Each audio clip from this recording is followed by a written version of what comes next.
오늘 우리가 읽은 본문이 조금 긴데요. 앞부분을 주목하시면 예수님 말씀이 나를 믿는 너희들, 나를 따르는 너희들, 또 그 뒷부분에 보면 내가 택한 너희들은 세상에서 세상 사람들로부터, 성경에는 이제 세상이라고 되어 있는데 그것은 사람이라는 표현은 괄호 안에 들어있는 거 있죠. 세상 사람들로부터 미움을 받는다라고 말씀하셨어요. 이 시절로 예수님이 말씀하셨던 이 당대의 상황으로 말한다면 유대인을 지칭하는 것이고, 세월이 많이 지나서 좀 더 넓은 의미로 본다면 온 세상을 이야기하는 것이죠. 그런데 그 세상이라는 표현은 인간이 죄로 인해서 죄인이 됐고 죄인들이 편만하게 살아가고 있는 죄된 세상을 말한다고 볼 수 있어요. 예수님이 유난히 유대인들을 향해 동족이거든요. 예수님도 유대인이세요. 그리고 예수님도 이 당대의 유대인들처럼 어려서부터 율법 교육을 받았고 율법의 소중함을 잘 아시던 분이에요. 그런데 유난히 유대인들을 예수님이 미워했다라는 표현은 틀려요. 그러나 많이 비판하셨어요. 그럼 왜 비판을 하셨는가 하면 유대인들이 너무 잘난 척을 하기 때문에 그랬다는 거예요. 여러분도 친구들이나 가까운 사람들하고 이렇게 대화할 때 뭐 대개 대화라는 게 자기가 알고 있는 걸 이야기하고 또 자기가 하고 있는 일을 이야기하거나 뭐 그런 게 대화잖아요. 그런데도 혹시 유난스럽게 자기 자랑을 많이 하려는, 자기가 뭐 알고 있는 것에 대해서 너무 유난스럽게 떠드는 그런 사람들하고 이게 대화를 하면 대화가 좀 어려워지는 경우를 느낄 수 있어요. 어린 친구들 같은 경우는 그런 때 뭐라고 그래요? 더럽게 잘난 척하네. 그러죠? 또 되게 아는 척하네. 알아봐야 지가 얼마나 한다고 이렇게 말해요. 그런데 그 표현을 그대로 옮겨놓으면 예수님하고 유대인들 사이에 바로 이런 관계가 형성되어 있던 거예요. 이 유대인들이 너무 지나치게 예수님 앞에서 율법에 대하여, 자기들이 행하고 있는 율법 행함에 대하여 드러내고 잘난 척하고 그랬던 거죠. 예수님이 이렇게 보니까 뭘 안다고 떠드는데 뭘 행한다고는 하는데 그게 제대로 알고 있는 게 아니에요. 제일 우리가 좀 직접적으로 표현하면, 노골적으로 얘기하면 가소로울 때가 언제냐면 아는 척은 엄청 하는데 잘못 알고 아는 척 할 때. 사실은 뭐 말을 이렇게 공중 앞에서 많이 해야 되는 목사도 그럴 때가 있어요. 뭘 설교한다고 막 장황하게 이야기했는데 집에 와서 제가 했던 설교문을 보거나 설교를 듣고 있다가 갑자기 아차 잘못 전했구나, 잘못된 이야기를 했구나, 그럴 때가 덜어 있어요. 그럴 땐요 얼마나 창피한지 몰라요. 혼자 있는데도 얼굴이 벌겋게 달아오르고요. 그런 날은 막 잠도 안 와요. 자존심도 막 상하고. 그런데 예수님이 이 유대인들하고 상대해 보니까 대부분의 유대인들이 잘못 아는 걸 마치 제대로 알고 있느냐, 잘못 행하고 있는 걸 제대로 행하고 있느냐 아는 척하고 잘난 척하는 거예요. 그래서 예수님이 오늘 본문 말씀에서 그런 직접적인 표현은 없지만 잘못 알고 있고 잘못 행하는 유대인들을 향하여 비판하신 말씀입니다. 잘못 알고 있으며 잘못 행하는데도 불구하고 저들이 나를 미워할 것이고 나를 미워하기 때문에 내게 택함을 받은, 즉 나를 따라다니는 제자들 너희들도 미움을 당할 것이다. 세월을 많이 지나서 오늘날로 이야기한다면 우리들 예수 믿는 사람들을 세상이 미워할 것이다, 이렇게 말씀하셨습니다. 이 얘기를 이제 조금만 풀어보려고 해요. 잘 모르는 유대인들은 도대체 뭘 모른다고 말씀하신 걸까? 그들이 어려서부터 율법 교육을 아주 철저히 받습니다. 지금도 유태인들은 어려서 성경 교육을 받는데 그 성경 교육의 거의 대부분이 모세 오경을 중심으로 하는 율법 교육들이에요. 한동안 우리나라 엄마들에게 유태인의 자녀교육법 뭐 이래가지고 한 20년, 30년 전에 선풍적으로 우리나라에 그런 책들과 자녀교육법이 히트를 친 적이 있어요. 근데 그게 유대인의 역사를 모르고 유대인의 실제 삶을 모르고 유대인들이 뭐 율법 교육 받는 그 어떤 기본적인 겉모습만 이렇게 도입해서 해보려는 건 상당히 문제가 있고 불가능한 거죠. 유대인은 태생적으로 하나님을 믿는 사람들이에요. 그들은 뭐 우리나라처럼 뭐 불교인도 있고 뭐 천주교인도 있고 개신교 이렇게 갈라져 있는 게 아니고 아예 긴 역사 속에서 하나님을 알고 있었던 사람들. 그리고 동시에 하나님께서 모세를 통해서 주셨던 율법을 다 암송하고 율법의 배경이 어떤 것인지를 알고 있는 거죠. 그리고 이것을 최선을 다해서 행하려고 하는 사람들. 자, 이렇게 어려서부터 율법 교육을 철저히 받고 특히 암기를 많이 해요. 어렸을 때 암기를 많이 해야 이 뇌 구조가요 아주 이렇게 자유롭게 움직인다 그래요. 그래서 제가 성경 퀴즈 대회 때 암송 구조를 한 30개 냈는데 몇 개나 여러분 암송하시는지 잘 모르겠어요. 지민아, 딴 건 못 맞춰도 되는데 암송하는 건 다 맞춰라.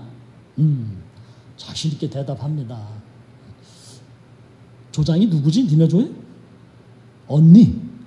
언니도 좀 외웠어? 이 집 자매 아주 대단합니다. 예. 성경을 자꾸 암송하는 게 유대인의 자녀교육법 중에 하나예요. 그리고 성경을 자꾸 암송하면 이 뇌의 구조가 윤활유를 친 것처럼 빠르게 회전할 수 있다고 그래요. 아무튼 그런 유대인들이 율법을 외웠고 율법을 행한다고는 하지만 예수님이 보시기에는 잘못 행하는 거예요. 이제 여러분들에게 제가 물어볼 거예요. 여러 시간을 통해서 제 설교를 통해서 율법의 정신, 율법이 가지고 있는 가장 중요한 내용이 무엇인지를 제가 설교했어요. 힌트를 드리면 두 가지로 10계명을 두 가지로 압축할 수 있다고 얘기했어요. 첫 번째는 뭐죠? 하나님 사랑하는 것. 두 번째는 뭐죠? 그 하나님을 사랑하는 마음으로 사람을 사랑하는 것. 제가 이렇게 가르쳤어요. 그죠? 제가 인수분해 얘기까지 했어요. 이 두 개의 공통점은 뭐였다? 사랑이다. 그러니까 십계명이라고 하는 것은 가장 기본, 근본, 중심, 핵심 이 모든 게 뭐냐면 사랑이라는 거예요. 그런데 유대인들은 율법을 달달달달 암송은 하는데 그 율법이 정말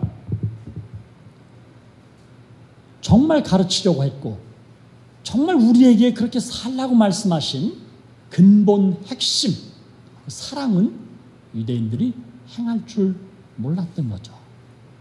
그러니까 율법을 잘 모르는 사람들, 율법을 잘 행하지 못하는 사람들, 율법을 알거나 행하기에는 어딘가에 문제가 있는 이방인들 멀리하고 미워하고 비난하고 구별해서 따로 살으려고 하고 이런 거죠. 그러니까 예수님이 드셨던 예화 가운데 어떤 예화냐면 선한 사마리아 사람의 비유가 있어요. 사마리아인은 사실은 같은 유대인이었는데 고대 시절에 아수리아라는 나라가 이 사마리아를 침략해서 완전히 점령해버렸죠. 그리고는 이 아시리아의 민족 전략은 뭐냐면 모든 민족은 하나다 이거예요. 그런데 와서 보니까 이 이스라엘 사람들이 우리는 순수한 족속이야. 단일 민족이야. 또 하나의 피를 가지고 있어. 건방을 떨거든요. 그래서 이 아시리아라는 나라가 단일 민족이라는 게 세상에 어디 있어? 니네만 한 민족이야? 그런 거 없어. 세상은 다 똑같은 민족이야. 피를 섞어야 돼. 그래서 유대인끼리만 결혼을 하던 풍습을 없애버리고 유대인과 외국인, 이방인은 서로 강제로 결혼을 위해서 이주시키는 그런 정책을 썼어요. 그래서 이 사마리아 지역 사람들이 유대인이라는 단일 혈통을 그만 그 순수함을 잃어버리게 됐어요. 역사적으로. 그러다 보니까 예루살렘을 중심으로 하는 아래쪽 이스라엘 사람들이 저 북쪽 이스라엘 사람들을 향하여 짐승 취급을 했던 거예요. 순수한 혈통을 보존하지 못한 잡것들이라고 불렀던 거죠. 그리고는 함께 밥도 안 먹고 함께 예배도 드리지 않고 함께 비즈니스도 하지 않는 거죠. 그게 그런 것만 있는 건 아니에요. 수많은 사람들하고 자꾸만 자기들을 구별시키는, 자기들만 잘났고 자기들만 최고고 이러는 거죠. 이 사마리아 사람 하나가 여행을 하다가 강도를 만났는데, 강도를 만나서 쓰러져서 피 흘리고 신음하고 있는데 그 곁을 지나가던 제사장이 강도 만난 사람이 있네. 보니까 사마리아 사람이었어요. 슬그머니 도망갔다는 거예요. 레위인이 있었어요. 레위인은 13개의 지파 가운데 선택받은 지파, 즉 하나님의 일을 하는 사람들로 구성된 지파예요. 뭔가 다른 사람들이죠. 그런데 레위인이 지나가다가 강도 만난 사람을 보고 또 슬며시 도망간 이야기. 그런데 사마리아 사람이, 즉 제사장이나 레위인 같은 사람들이 보기에는 인간 취급받지 못했던 그 사마리아 사람이 이 강도 만난 사람을 도와주었다는 얘기죠. 치료해주고 자기 나귀에 태워서 잠잘 수 있는 곳에 가서 방도 잡아주고 사람을 붙여서 치료해 줄 수 있도록 돈도 지불하고 그랬다는 이야기를 예수님이 이야기로 하셨어요. 이 이야기의 핵심은 뭐예요? 유대인이 율법을 알고 율법을 행한다고는 하지만 그 율법의 가장 근본이고 핵심인 정신, 사랑은 행하지 않았다라는 걸 말씀하시는 거죠. 오히려 그네들이 그토록 사람 취급하지 않는 사마리아인인 이 사람이 와서 사랑의 법을 행했다라고 예수님이 말씀하신 적도 있어요. 그만큼 이 유대인들은 예수님이 말씀하셨거나 예수님께서 해석하셨거나 그분이 적용하시는 사랑에 대해서는 아주 취약한 사람들이 유대인이었죠. 그래서 예수님이 유대인들을 향해서 참 무지하다라고 말씀하셨어요. 철학자 가운데 흔히 철학의 아버지라고 부르는 소크라테스라는 사람이 있어요.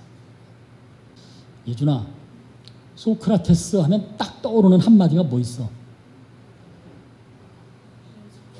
크게 봐. 너 자신을 알라. 그지? 소크라테스가 위대한 고대 철학자 가운데 가장 위대한 분이죠. 그분 이름을 딱 들으면 대부분의 학생들이 너 자신을 알라 라는 얘기로 유명한 분이 맞습니다.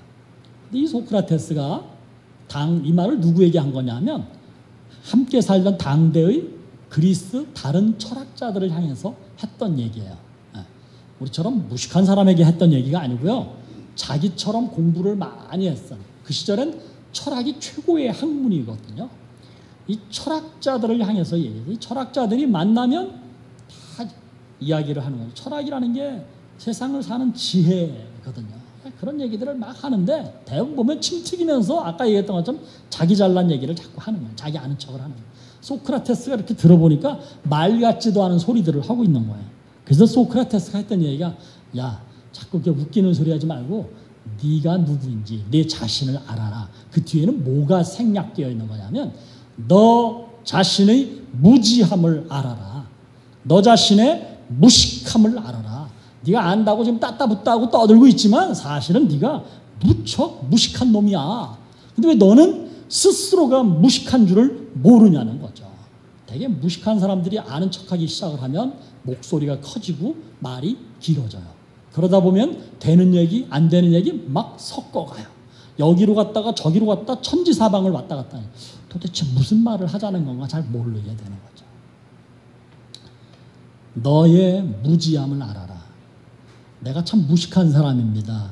내가 아는 것이 별로 없습니다. 라를 정확하게 인지하고 있으면 최소한 다른 건 몰라도 나 자신은 아는 존재죠. 소크라테스는 그것만 해도 훌륭하다 이렇게 얘기하는 거예요. 근데 지금 유대인들이 자기들이 무지한데 무지한 걸 모르고 잘난 척하고 있는 거죠. 계명을 안다고 율법을 안다고 행한다고 떠들지만 사실은 그 율법의 가장 근본 핵심 정신 사랑에 대해서는 모르고 있는 이들을 향하여 예수님이 질타하셨던 이야기. 그런 유대인들이 모르는 게 지금 뭐가 있는 거냐면 하나님이 누구인지를 모르는 거예요. 하나님은 세상을 창조하셨을 뿐만 아니라 하나님이 창조하신 세상을 너무나 사랑하시는 분이죠. 하나님은 우리를 지으셨을 뿐만 아니라 우리를 너무나 사랑하시는 분이죠. 비록 우리가 인간이 죄를 지었음에도 불구하고 이 죄를 용서하기 위해 하나님이 사람의 몸으로 직접 세상에 오실 만큼 우리와 세상을 사랑하셨던 분. 그런데 유대인들이 이 하나님을 모르는 거예요. 하나님이 사람으로 세상에 오신 분이 예수 그리스도신데 요한 같은 이는, 요한은요 뭐 이렇게 공부를 많이 한 사람이 아니에요. 그래서 유대인이었기 때문에 율법을 공부했지만 그렇게 많이 공부한 학벌이 높은 가방끈이 긴 사람이 절대로 아니에요. 그런 요한도 예수님을 어떻게 고백했냐면 우리가 보고 있는 요한복음 1장에 보면 그는 세상에 빛으로 오셨습니다. 원래 세상이 어두운 곳입니다. 얼마나 어두웠느냐 하면 하나님이 누군지도 모르는, 하나님의 사랑이 얼마나 되는지도 전혀 모르는 거예요. 옛날 어른들이요 무식한 걸 뭐라고 표현했는가 하면 캄캄해 이렇게 표현했어요. 깜깜해. 까막눈이야. 눈은 떴는데 앞에 보이는 게 전부 까맣다는 거죠. 그걸 까막눈이라고 그래요. 까막눈이라는 얘기는 글씨를 모른다는 얘기. 그렇게 표현을 했어요. 세상은 하나님이 누군지를 모르는 까막눈 투성이, 온 세상이 하나님이 누구시며 하나님의 사랑이 어떤지를 모르는 어두움. 그런데 그 어두움 속에 빛으로 오신 예수 그리스도, 요한은 정확하게 고백했거든요. 그런데 유대인들은 빛이신 예수 그리스도를 대면하고도 그분을 몰랐던 것. 왜 예수 그리스도가 이 세상에 오셨는지를 모르는 것. 왜 세상에 예수님이 오셨는지를 모르는 이 유대인들을 향하여 예수님이 그들의 영적 무지를 성경 곳곳에서 가르치셨거나 지적하셨던 것이죠. 여러분, 우리가 예수를 믿어요. 이 믿음을 가지고 교회 생활을 해요. 교회 생활을 중심으로 해서 세상살이 할 때 믿음의 사람으로 살아가요. 조금 더 전문적으로 이야기하자면 우리는 예수님의 제자로 살아가고 있어요. 그런다고 이야기하기도 해요. 그런데 어쩌면 우리도 예수를 믿는다고 하지만 도대체 예수의 무엇을 믿느냐? 예수님께로부터 선택을 받아서 구원받았다고 했는데 구원받은 사람으로서 어떻게 사느냐? 라고 하는 질문을 우리 자신에게 스스로 던지게 되면 이 유대인들이 경험했던 영적 무지를 우리도 고백해야 된다고 저는 생각해요.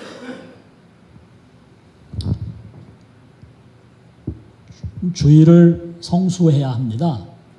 그래서 우리가 주일날 예배당에 나오죠. 그럼 도대체 주일은 무슨 날인데? 이 헌금을 얼마나 드려야 되나? 헌금을 어떻게 드려야 되나? 고민은 하는데 헌금은 도대체 왜 해야 하는가 하는 헌금의 근본 정신에 대해서 우리가 잘 생각하지 않습니다. 주일이 얼마나 소중한지 그걸 모르니까 주일 성수에 대한 개념이 자꾸 없어지는 거죠. 그러니까 주일을 뭐 지키고 싶으면 지키고 지킬 수 없으면 관두고 이럴 수도 있는 거예요. 내가 하나님께 드리는 헌금의 정신이 무엇인지를 모르니까 그 헌금이 이게 좀 아깝기도 하고 뭐 이런 생각이 자꾸 들기도 하는 거죠. 내가 존재가 무엇인지를 잘 모르니까 하나님이 나 같은 것을 구원해 주셨는데 라고 하는 이 구원의 큰 의미와 기쁨을 모르니까 내가 구원받은 사건을 잘 모르기 때문에 헌신하고 남을 섬기는 일에 대해서 약해질 수밖에 없는 거죠. 사랑하는 성도 여러분, 오늘 예수님은 이 요한복음 15장의 말미에서 세상이 너희를 미워할 거야.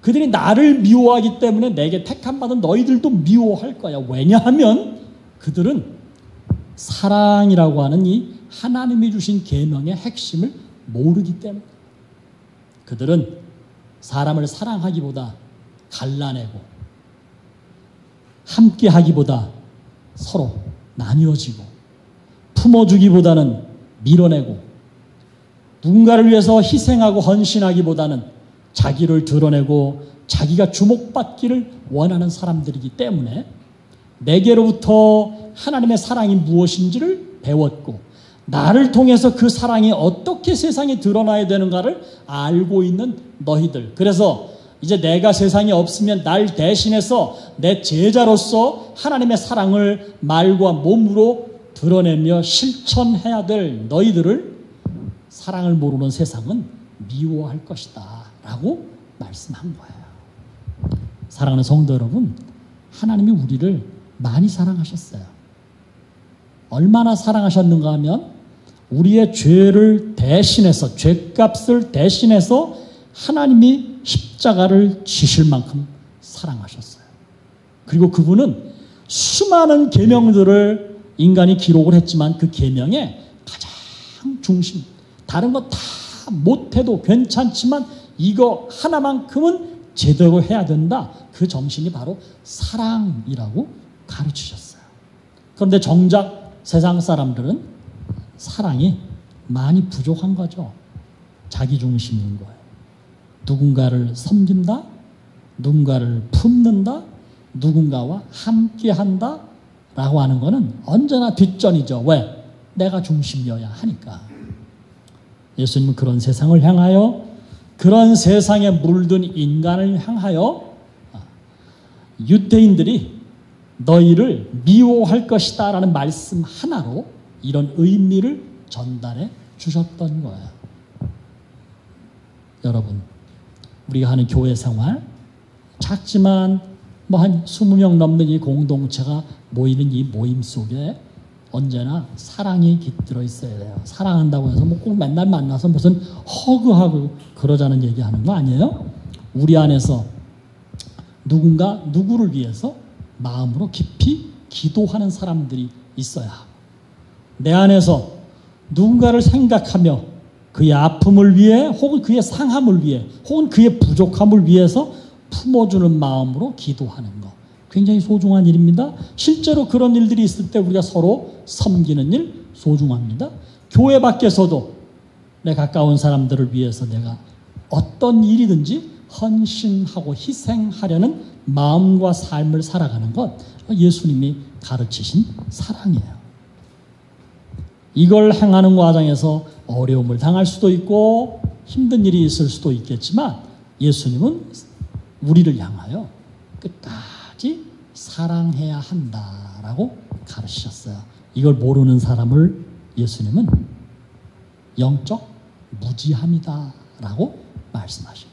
구약의 수많은 선지자들이 영적으로 무지한 이스라엘을 향하여 질타했고 그 말씀이 예수님에게도 이어졌던 거죠.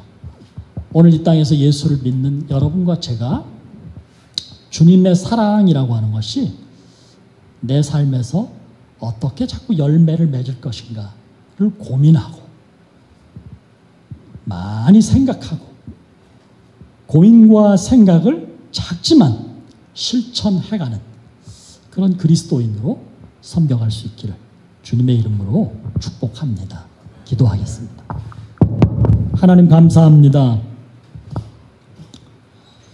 하나님을 모르고 하나님의 가르침을 왜곡한 것을 영적 무지라고 했는데 오늘 저희는 예수가 나의 주님이며 나는 예수님의 제자입니다를 고백하며 살 때 영적 무지를 범치 않게 하셔서 하나님이 내게 가르치신 사랑의 율법에 대하여 모든 행함의 원천이 되는 이 사랑에 대하여 깊이 생각하고 깊이 고민하며 작지만 우리의 말과 행위 속에 사랑이 깃들게 해 주시옵소서.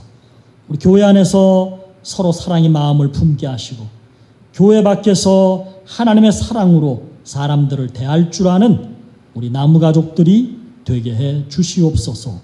예수님의 이름으로 기도드립니다. 아멘.